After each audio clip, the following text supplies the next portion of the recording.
हम बिहार के एक छोटे से गांव में रहते हैं। गांव मतलब प्योर गांव।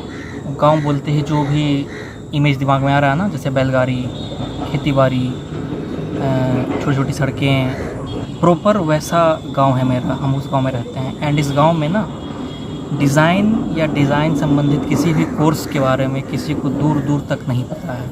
यहाँ पे सब गवर्नमेंट जॉब या डॉक्टर या इंजीनियर ही समझते हैं। मेरा जो इंटरेस्ट है ना वो बचपन से म्यूज़िक एंड आर्ट में था, बट मेरे को इस बात की जानकारी नहीं थी कि मेरा इंटरेस्ट इसमें भी है। एक होता है ना कि खुद को नहीं जान पाता है इंसान कभी कभी कि उसको क्या पसंद है। तो शुरुआत होती है मेरे नवोदय से। मेरा बचपन जो है वो नवोदय विद्यालय में बीता है। जवाहर नवोदय विद्यालय पचाड़ी दरभंगा से मेरी पढ़ाई हुई है 6 से 10वीं तक। तो वहाँ मेरी रुचि पनपी संगीत में। वहाँ हम संगीत सीखे, हारमोनियम सीखे, आर्ट में भी रुचि था। फिर 2015 में जब नवोदय ख़त्म हुआ उसके बाद फिर मेडिकल की तैयारी के लिए पटना गए, क्योंकि उस समय मेडिकल ही मेरे को दिख रहा था। फिर जब पटना गए वहाँ पे रहे 2 साल, मेडिकल में सुहा कर दिए। तब मेरे को पहली बार निफ्ट के बारे में पता चला कि निफ्ट जैसा भी कोई कॉलेज होता है जहाँ पे बच्चे डिज़ाइन सीखते हैं। डिज़ाइन का कोर्स होता है, डिज़ाइन में भी बैचलर होता है। मेरे को वहाँ पता चला। फिर हम सोचे कि यार मेडिकल छोड़ते हैं, हम इसके लिए शायद नहीं बने हैं, आते हैं हम डिज़ाइन फील्ड में आते हैं। मेरे घर वाले के लिए ये चीज़ एक्सेप्ट करना बहुत मुश्किल था, मेडिकल फील्ड को छोड़ के डिज़ाइन फील्ड में आना। लेकिन फिर बाद में घर वालों का बहुत सपोर्ट मिला। फिर हम निफ्ट की तैयारी के लिए पटना से दिल्ली आ गए। फिर जब दिल्ली आए तब मेरे को एक और चीज़ पता चली कि एक और एग्ज़ाम होता है निफ्ट के जैसा, जिसका नाम NID और यूसीड है।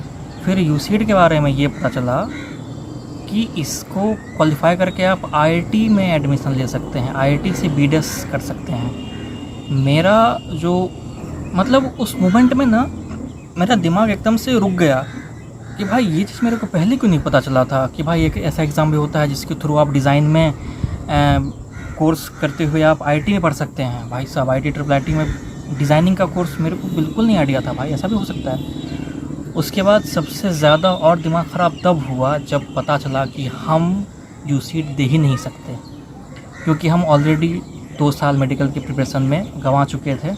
एंड यूसीड का भी JEE की जैसा रूल होता है कि आप या तो 12th में दे सकते हैं या 12th के बाद दे सकते हैं। तो अभी का रूल मेरे को नहीं पता, बट उस समय यही रूल था। तो उसके अकॉर्डिंग मेरा 12th और 12th के बाद का समय बीत चुका था, तो इसलिए हम यूसीड का एग्ज़ाम नहीं दे सकते थे। बहुत ज़्यादा दुख हुआ मेरे को कि भाई इतना अच्छा मौका था मेरे पास IIT में जाके डिज़ाइन करने का, IIT या IIIT में, वो हम नहीं कर पाए। फिर हम फोकस किए भाई छोड़ो यूसीड नहीं हुआ तो सीड में प्रिपेयर करेंगे।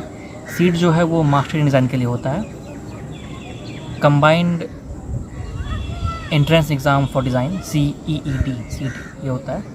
फिर उसके बाद कोविड आ गया 2020 में। एंड इस तरह मेरा निफ्ट का जो कॉलेज था उसमें मतलब अच्छा रैंक नहीं आया मेरा कोविड की वजह से, क्योंकि उसमें एक ही एग्ज़ाम हुआ था। फिर NID में भी पहला फेज़ निकल गया, दूसरा फेज़ नहीं हुआ, क्योंकि कोविड की वजह से वही जो तैयारी किया गया था हम लोगों द्वारा वो नहीं पूछा, कुछ और वो इंटरव्यू सब ले लिया, और इंटरव्यू के लिए हम तैयार नहीं थे, तो NID भी नहीं हुआ मेरा।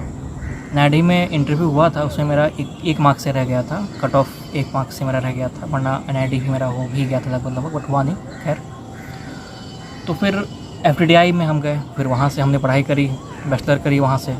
फिर जब फर्स्ट ईयर बीता उस समय याद था कि मेरे को सीड का आगे मेरे को करना है।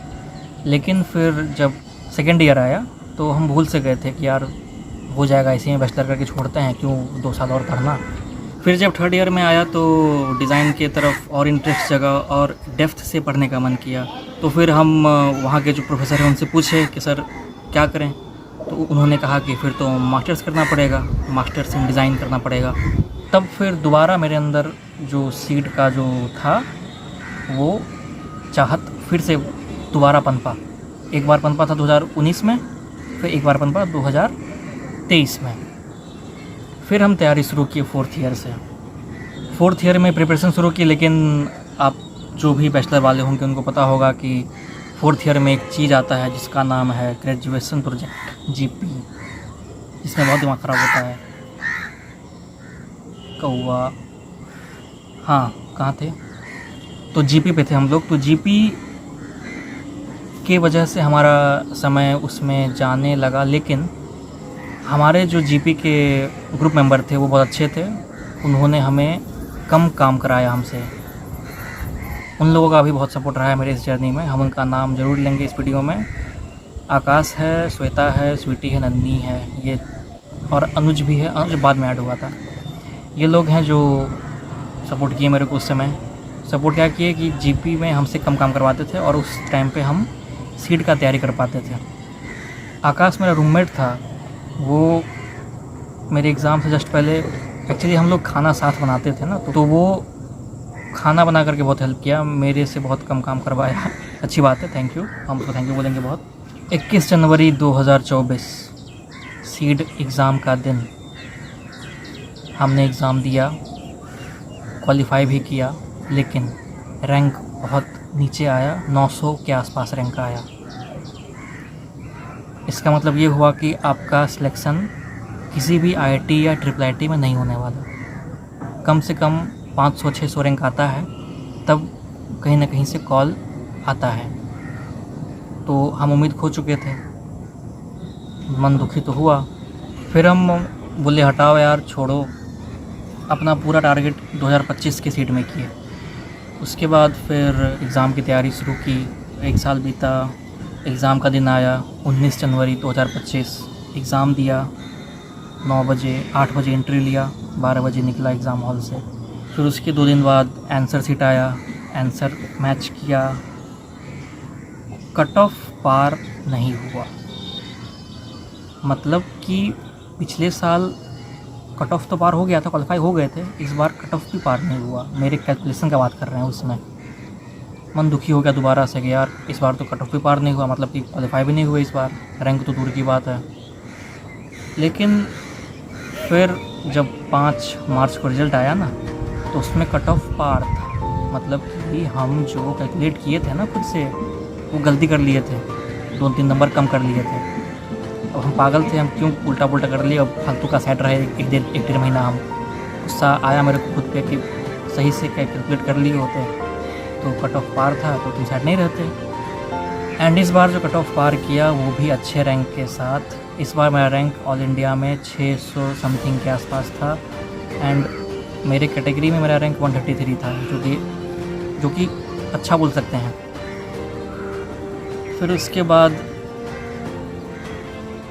सबको बताया, सब खुश थे, अच्छा था। मेरा जो 2 साल का इंतज़ार था वो एक तरह से पूरा हुआ था। हमको उम्मीद था कि इस बार कहीं ना कहीं कॉलेज मिल जाएगा।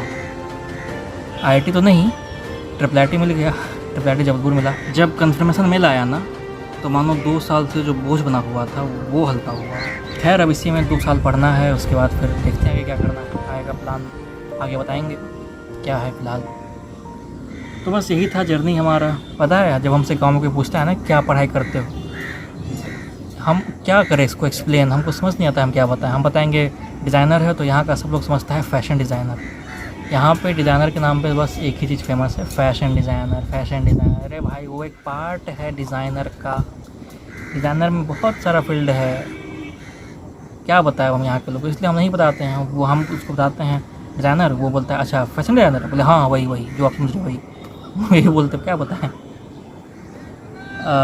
बस बिहार के एक छोटे से गांव से डिज़ाइन तक का सफ़र शुरू हो चुका है मेरा, अच्छी जगह से शुरू हो चुका है। देखिए अब क्या होता है। देखिए ट्रिपल आईटी मिलना मेरे लिए बहुत बड़ी बात है, लेकिन किसी के लिए ये छोटी बात होगी। मेरा अपना थिंकिंग है, मेरे लिए बहुत बड़ी बात है, तो बड़ी बात है। ठीक है, ओके। अब अगला वीडियो जो है वो अगले वीक के अंदर आएगा, उसमें क्या हुआ देखते हैं। ठीक है, बाय।